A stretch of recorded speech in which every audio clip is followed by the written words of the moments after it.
Hello and welcome to Waikato versus Harbour, and yeah, as you can probably hear, the game has already started. I was running late. I'm sorry, I've been flat hunting as I'm moving up here.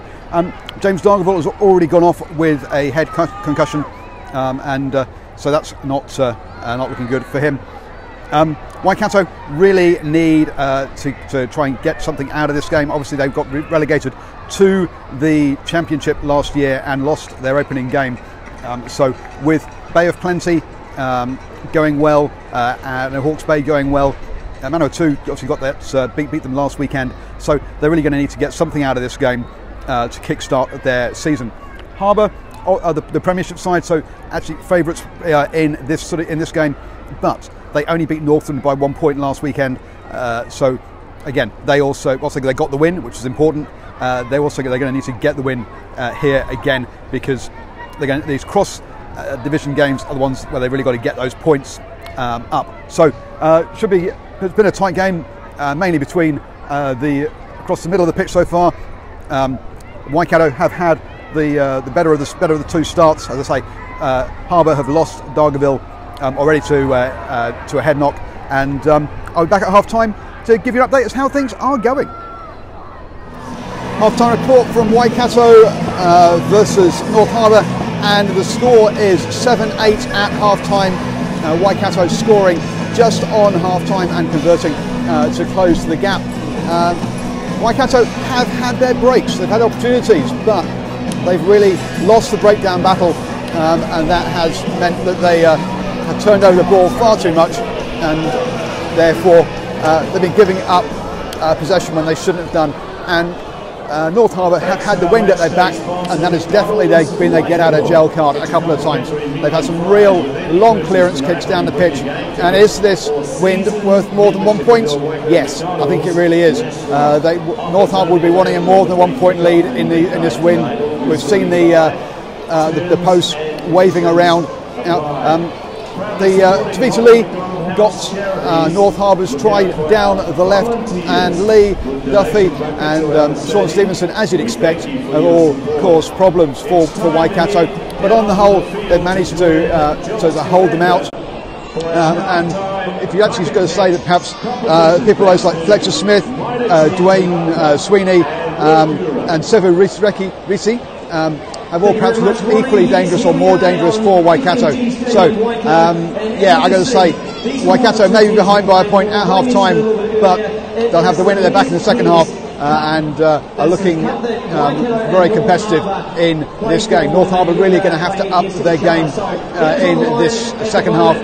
Hold on to the ball more, get a few more breaks, perhaps kicking the ball away a little bit too much, trying to play to its territory by kicking in behind by Gatland. And if you've got players making clean breaks, that doesn't work. So they're going to have to perhaps hold on to Pillmore and try and go through the phases. Yeah, good first half, and second half looks like it could be a bit of a cracker. And so it finished 28-29, a 1 point win for North Harbour over Waikato. A close one here, and it's good to be up here in the press area. Look, all these jerseys signed by various different crowds. But anyway, Waikato came back into it, 21 unanswered points around half time. That try before half time, then two afterwards, and then we came back to that last 20 minutes, which is what hurt them against Manawatu. Again, they seem to have run out of steam, and they let North Harbour back into it. First off with a try in the corner by Tavita Lee, and then a penalty try as the scrum twisted around. They did come back to score one at the death to make it a 1 point game, but that period heading into the last quarter, where they gave up 2 tries, really is what lost them the game. They had the game under control with those 21 unanswered points, but as I say, looked like they tired just like they did last week against Manawatu, and that's going to have to be something they're going to have to. Johnny Gibbs is going to have to work on in this piece.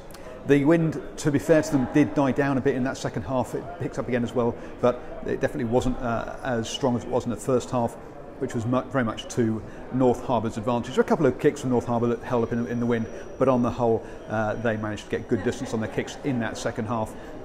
as well. So yeah, they got some good breaks and then seemed to run out of steam, and so hence Waikato are now, that's 2 losses to them, where they've been leading going into sort of the last quarter, and that's 2 one-point wins for North Harbour against championship opposition. So that's got to be a bit concerning for them going into the rest of the season. A couple of jerseys I thought I'd better show you while I'm up here. Is that Waikato one with listing their Shield exploits, and some over here.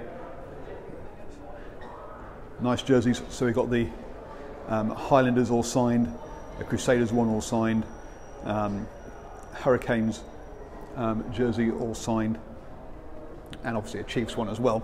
So some nice, and the Blues, some nice jerseys up here in the media area. Nice to be have that kind of view. So cheers guys, and I'm going downstairs to try and have a chat with the 2 coaches.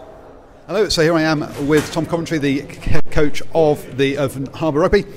So in that first half, with the wind at your back, you managed to weather some pressure, and that kind of having that clearance kicking and really kind of got you out of jail a couple of times. Yeah, it was a good kicking with the wind behind us, but I suppose the old adage was when the wind behind your back, you need to score a few more points. I thought Waikato defended well. We probably kicked a lot of ball away, and that's because the wind was quite strong, obviously, but we weren't able to really capitalise on the amount of ball we did have. So was the plan to play more of a territory tactical game that first half? Because that's what it kind of looked like. Yeah, we wanted to use the wind, but we were making big yardage with our kicking game, but obviously the Waikato line was able to function and win enough ball to be able to put enough pressure back and hold ball for a long period of time as well. So yeah, no, it was a matter of just being patient and wearing them down a little bit until the game opened up a bit in the second spell. Yeah, because they managed to make some good clean breaks in that first half, but you won the breakdown battle and turn over the ball, which I think was also a key thing for you there. Yeah, there was a couple of key cover tackles too. I think Bryn Gatlin made one just before half time, which was pretty crucial, and Seba Reese made a break down the right hand touch. So we did defend well when they did get him behind us. But it was a pretty close game, and I'm sure they'll be happy with a couple of bonus points that they got off the back of it. Yeah, no, absolutely. And you must have been a little bit worried when there was those 21 unanswered points. But like last week, they faded. Were you expecting to run them off the park? We've been working pretty hard on our fitness this time of the year. We've got 4 games in 30 days, which is in this competition is a bit of a luxury, and then we go into 3 games in just over 12 days. So we need to be doing most of the work now. So we have got a reasonably tough conditioning block to get through before we basically take the foot off the pedal and cruise into that what we call the Storm Week in the Mitre 10 Cup. So it's coming. So we are working pretty hard. And that might show a little bit, and possibly the way we're playing. But it's a funny competition. You've got to be able to manage your squads through this period as well. So we know what's coming. We just got to work on them at the moment. So we might have to just back off them a little bit in the next couple of weeks. Well, yeah. Well, congratulations. That's 2 wins to open the season, which has got to be a good start. You must be happy with that then. Yeah. Look, we're happy to be winning at the moment.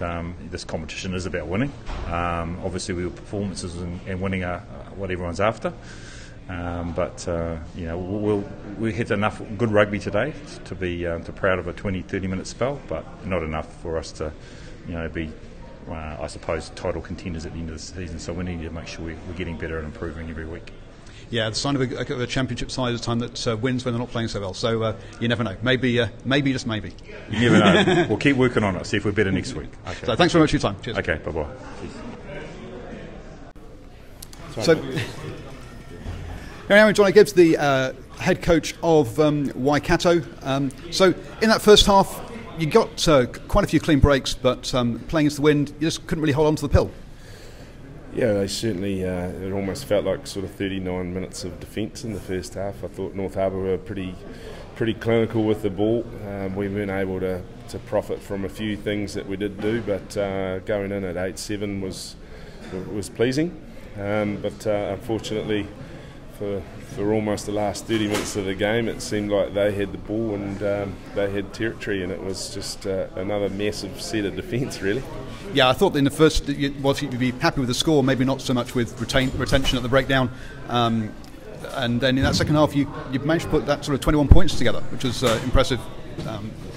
Yeah, certainly. I think there's lots of good stuff there that's we can take forward and be have a bit of confidence with. But I thought the difference between them and us today was just the moments that mattered. They were more clinical than us, and whether it was an arriving player being effective in the clean out, or a ball placement, or a pass out in front. There's just a little bit of a difference between them and us, albeit only 1 point on the scoreboard. But for our guys, some good stuff in there, some good effort, and we just got to dust ourselves off and go again. Yep. And just you've come from Clermont and Ulster down to here. How are you finding the transition from having your players all year round to having just them in for a short 3-month period? Yeah, of course it's a little bit different, but it's the same for all the coaches in the Mitre 10, so it's not unique just to us or to myself. All the coaches across the board face the same challenge, nature of the calendar and the fixtures, and the shortness of it. I guess it just highlights the small margins, and there's not a lot of time for big postmortems. You just got to pick a few things out and move on as quick as you can. Also, not a lot of time for a big pre-season either. So, I guess you've been changing you're changing your coaching style a little bit when you've come down here, or? Look, I think it's I've fitted in with these guys, and I've tried to add value. It's not really about what I'm doing too much. It's about transferring their experiences into more positive outcomes, and preparing as best we can, and helping with the players. Really. Great. Thank you very much for your time. Good man. Cheers. Thank you.